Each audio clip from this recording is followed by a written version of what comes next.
So today we're going to do, there is no silver bullet for Hashimoto's, and oh, how that I wish there was.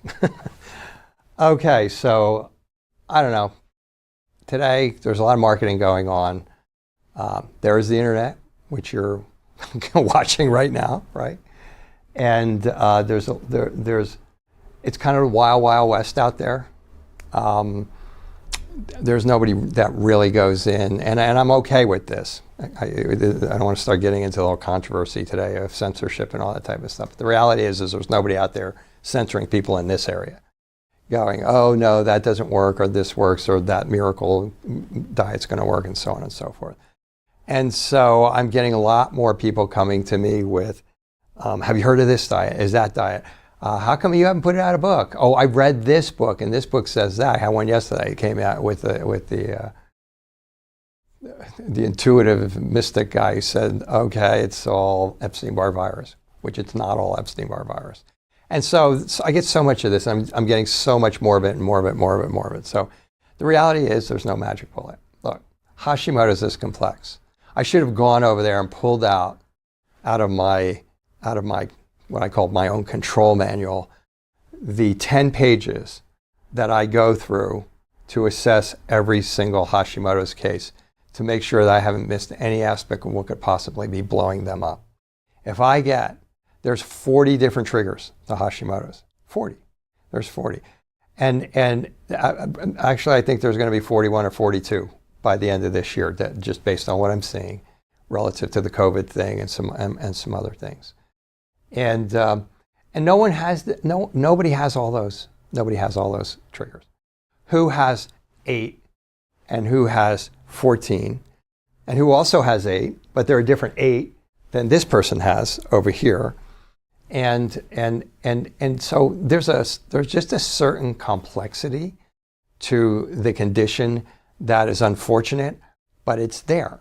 So what happens is you go online and you start looking and you start finding all of these, I won't name names, so-and-so's leaky gut program or so-and-so's small intestinal bacterial program for Hashimoto's, or so-and-so's Hashimoto's program. And I'm thinking of specific doctors as I say this.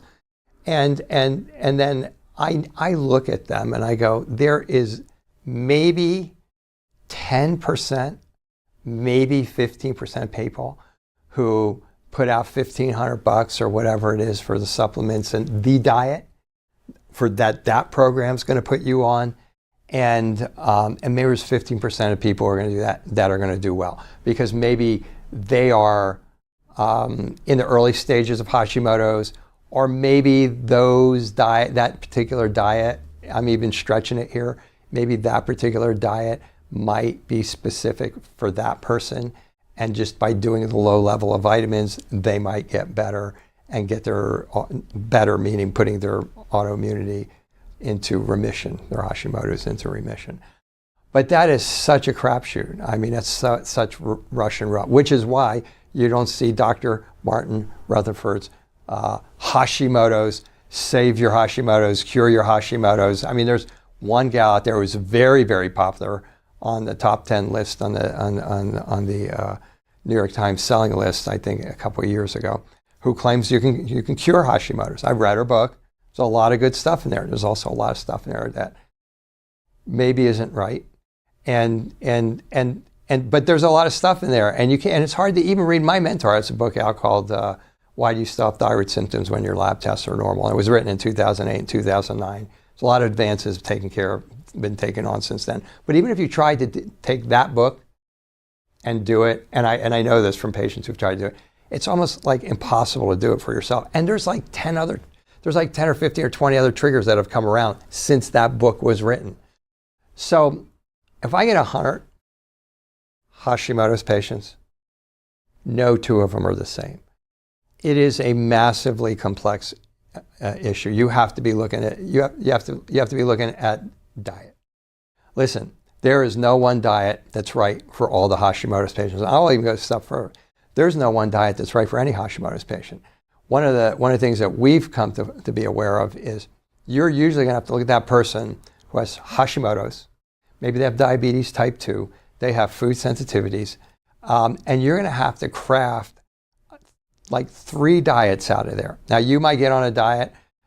Just before we did this, I was talking to someone who was talking about, oh, let's do the carnivore diet. Well, you should get together with these. I have 2 people who got on, they felt great. We'll see how great they feel for how long. And because basically very few people are allergic to meat. Some people are sensitive to beef and things of that nature. So you've removed all the antigens and you feel better. But you're going to start not feeling better because eventually you're going to start developing reactions there. You're going to start breaking your digestive system down and so on and so forth. But this goes even for the paleo diet. This goes even for the autoimmune paleo diet, which was really the cornerstone diet when we started on all of this. But a lot of you already know that because a lot of you got on the autoimmune paleo diet and you started to bloat. And you're going like, wait a minute, I thought this was the autoimmune paleo diet was the right diet for Hashimoto's. It's because there is no one diet. There is no one diet. That person who just bloated probably needs a combination of just knowing that they were on the autoimmune paleo diet and bloating. They probably need a combination of 3 diets put together. And if that person happens to have ulcers, then that's 4 diets that you need to manipulate together to give to that person to get their system to a baseline. And that person's going to feel better. But they're not going to be, but the vast majority of the time, the diet alone is not going to do it. You're going to have to fix what caused the problems that made you have to figure out what the 4 diets were for that patient in the first place. If that person's chronically stressed, and who's stressed coming into my office? Like everybody, okay? Different degrees, who's stressed here, for who is it daily stress, for who is it they're getting a divorce, who's got PTSD, but they're all various levels of stress. You got to handle those various levels of stress.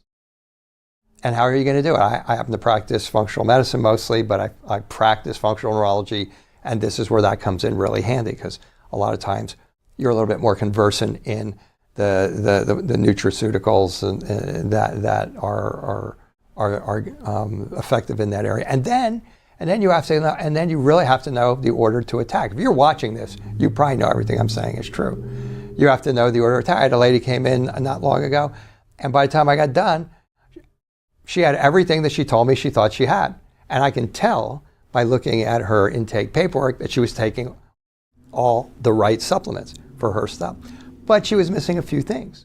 She was missing the fact that she had food sensitivity. She was missing the fact that she didn't think she was stressed until we got done talking. And she says, well, I guess I would have to admit that I do get stressed pretty easily. You know? I mean, it was written all over her paperwork. So, but the point is there's so many different moving parts. Just food alone is 25%, but should you be on a FODMAP diet? Should you have taken away all the nightshades? You know, I don't find that to be true. I don't find that, okay, just take the nightshade. If you want to really feel good, you go on a water diet. Go on a water diet, you'll remove all of the antigens, you'll feel better, and life will be good. So there's no one silver bullet for this. And if so many people are looking for the generic, you know, a lot of these programs online are generic. And I'm guessing that they got to know that they're not sending them out and having like 85% of their patients get better. And because you can't, you have to know what that patient's mental status is, because your stress components are directly flaring up immune responses. But they can be annihilating the rest of the system and affecting 30 of those different triggers. You have to know if there's pathogens involved. If there is a pathogen involved, okay, you got to get rid of it. Are there toxins involved? If there's toxins involved, you can shotgun it. Sometimes you really got to know what that toxin is or what that pathogen is. That pathogen's mold, and you don't know it, and you're living in a moldy house. And somebody just gave you a shotgun to get rid of your viruses and bacteria, but you're living in a mold. You better know that mold is screwing up your autoimmune thyroid disease. So as far as supplements go, there's no supplement pack just for Hashimoto's disease. Not in and of itself. It might be that you can access one of these areas. You can have somebody, you could do a SIBO diet and feel better for 3 months. but it's not going to last because you haven't taken care of the things that caused the SIBO in the first place. Okay, and if you have small intestinal bacterial growth, trust me, the FODMAP diet alone is not going to do it. If you don't believe me, look on the SIBO websites and on their boards, and they'll tell you that it doesn't do it. And it doesn't do it for them because they're not going back and fixing all the things that cause the SIBO. What causes SIBO? One of the things that causes SIBO is Hashimoto's. But SIBO screws up Hashimoto's. So you have this big vicious cycle going. So where do you enter that vicious cycle? That's where the magic happens. When you have somebody who looks at your whole case, looks at all the 40 triggers, looks at other physiology that's going to be screwing you up, and then says, this is what's going on with you, and here's how you attack it. And that's the other thing. Unless I'm the only one on planet Earth that has figured this out, and I'm not, because I was actually taught this by some very brilliant people, but there's an order in the way you have to attack each area, and there's an order in the way you have to attack Hashimoto's. So if you attack it in the wrong order, if you have gut problems, but you're attacking those, and you decide you're going to attack the brain later, and stress happens to be the problem for your gut problems, good luck. If you have small intestinal bacterial overgrowth, which, this is going to sound really strange, actually starts in the large intestines, which is the end of your digestive system, but you don't fix what's going on upstream first, forget it. It's not coming back. And if you don't fix all that, you're not going to be able to fix your Hashimoto's. So if I seem like I'm rambling, I'm not. These are very, very specific things that I see all day. And what I just talked about is this much of this much. I used to have this like huge chart here of all the I was just looking to see if I still had it. I don't have it. I don't have it here anymore. Of all the interrelations in Hashimoto's, and it's like crazy. It's this whole big chart with all arrows going. This is affecting this, and that's affecting this, and this is affecting that, and that's affecting this, and then in the end, all of it feeds back to where the origin comes from. And there's a lot of different areas on that chart where it is. So it looks like this big mishmash of things, but it's not a mishmash. It's what happens in Hashimoto's. So there's no magic. It's not all Epstein-Barr virus. It's not all metals. It's not just taking high doses of vitamin D and glutathione. It's not taking low dose naltrexone. If you're watching this, you already probably know it's not taking just thyroid medication, and I'm not anti-thyroid medication. But I'm just saying, that's not the silver bullet. There is no silver bullet, not even close. Like there's nothing. There is nothing that is even close that's going to give you a long-term response, that's going to dampen the immune responses against your thyroid. Even if you're in the lower end of the spectrum, even if you're not in the severe spectrum, there's no one thing. It's not going to be the selenium, it's not going to be the zinc, it's not going to be the myo-inositol. You can take all those, you might get a little bump from them, you might get a little bit of a change, but it's not going to handle the overall goal of putting Hashimoto's thyroiditis into remission to where it's not getting attacked anymore. Doesn't exist. If it does, send it to me. I'm open to it. Make my life so much easier. But I don't think that's going to happen. So no silver bullet for Hashimoto's disease.